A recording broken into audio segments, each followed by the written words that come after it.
Clobberin Time. Out of Shakur Stevenson, Devon Haney, Bam Rodriguez, Boots Ennis, I'm going to go ahead and throw Tank Davis in there too because he's a name, and Vergil Ortiz. Who has the best chance to be the number one pound-for-pound fighter in the world 3 years from now? Oh, man, this is tough, Andreas. I know it's tough. That's why I had to throw it to you, and you would know better than anybody else. I'm going to throw out Vergil Ortiz and Tank Davis. I don't think it's going to be either of those guys.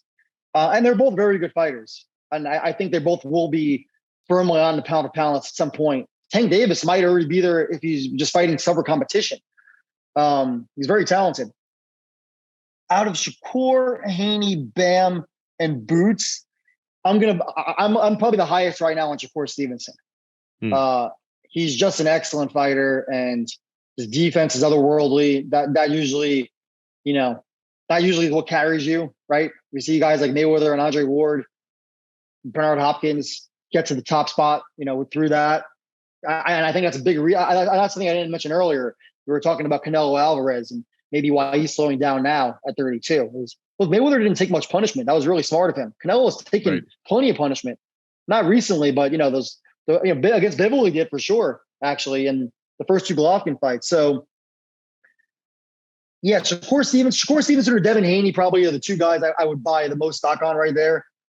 Devon Haney is just a phenomenal fighter. I think he's going to get better and better and better, and he works so hard, and he has a great head on his shoulders too. Bam, traditionally, we see a lot of the smaller guys like Chocolatito and Estrada rise to that. I think a lot of us boxing, hardcores fall in love with the smaller guys and maybe give them a little bit more, people would say.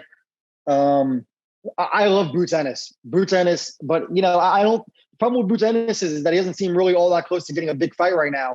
And I don't think it's going to happen until he signs with Al Heyman. Heyman's not going to give one of his top guys to Boots, until he's with him. And that's pretty standard for most promoters. Yep. So I don't know. Who do you think? Who do you like the most? Well, I eliminated Vergil Ortiz because he's with Golden Boy, and he's not going to get anybody. The fact of the matter is, until he leaves that stable, he's not going to get any of the top welterweights in order to prove himself.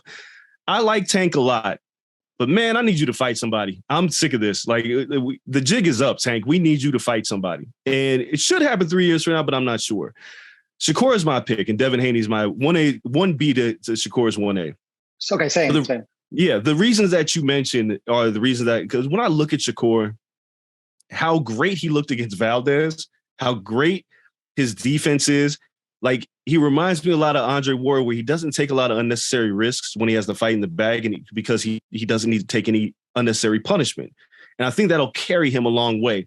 I love Devon, but he oftentimes, I'm not going to say he falls asleep at the wheel, but he's susceptible to getting caught on occasion, right? Linares caught him. If he ends up fighting Lomachenko, we're going to learn a lot about Devon Haney if that fight materializes next year. But I don't necessarily see anybody beating Shakur right now. This version of Shakur Stevenson, if he remains focused, if he remains on top of his game, I see him moving up in weight, I don't know who beats this guy. He's that damn good. And when we talked about the four kings of like the lightweights, nobody gave Shakur any credit. Everybody kicked him to the curb. And I think him and Devon both have a different kind of chip on their shoulder to prove themselves. Yeah. But I think by 3 years from now, I think Shakur and Devon might be 1 and 2 on the pound for pound list. They are that damn good. It's funny. You mentioned that the four kings and how no one was mentioning Shakur. It reminds me a lot of the Super 6 tournament with Shakur's mentor, Andre Ward. No one was picking Andre Ward in that tournament. He was an Olympic gold medalist, but I remember, and I'm included in that, I think everyone was picking either Mikkel Kessler or Arthur Abraham. Yep. And Andre Ward went and, beat the brakes off of Kessler in the first rounds and just dominated and became an all-time great. So I think Shakur's on that same path. I do kind of like it, but I do kind of like that Devon Haney has shown that vulnerability. Like, we like fighters with vulnerability, right? Oh, yeah. Whether it was Tito Trinidad or Fernando Vargas, like it adds a little bit of a, relatability to them, I think, and makes the fights more exciting. It's funny, though. When you talk about the four kings, it just feels like if Devon Haney and Lomachenko happens next year, and there's a good chance it will, that's going to end up being the biggest fight of them all. And no one was talking about that fight, right? Everyone was talking about, us included probably, Haney, Teofimo Lopez, Ryan Garcia, and Tank. I think Devon Haney and Lomachenko might be the payoff bout in wrestling terms, so to speak. I agree, man. I love it for Devon. I've been on this bandwagon for a long time saying Devon is probably the most disrespected young great fighter that there is today. Like, nobody wants to fight him. Everybody's got an excuse and make a suggestion that he's not as good as he says he is. I've been in the gym with him. I've been around him a lot. Few fighters carry that mentality that Devon Haney does. Like, there is no nonsense and no bullshit to what Devon Haney does when he fights and when he prepares for a fight. And he's a good dude. Overall, he's a good dude. And I love Bill Haney as well. I love his pops. I think they keep him on the straight and narrow. He doesn't find himself in too many controversial situations. I'm not concerned with Devon's activity outside of the ring. I think as long as he gets the fights that he wants, and I think in 3 years, I think people are going to have to go through Devon Haney to be on top. So I think between him and Shakur, I think they're the best. Boots, I agree with you. I ain't going to feed nobody this guy. Boots is a scary, scary welterweight. Frightening talent, but if he doesn't sign, he ain't going to get a Keith Thurman fight. He's not going to get any of those guys. And I don't know, 3 years from now, he might be on that Golovkin pass where it's like it's not worth it to fight him. I can definitely see that for him as well. And like I said, we mentioned that Al's not going to do it. This is probably the same for the other promoters as well. So this is not a knock on them.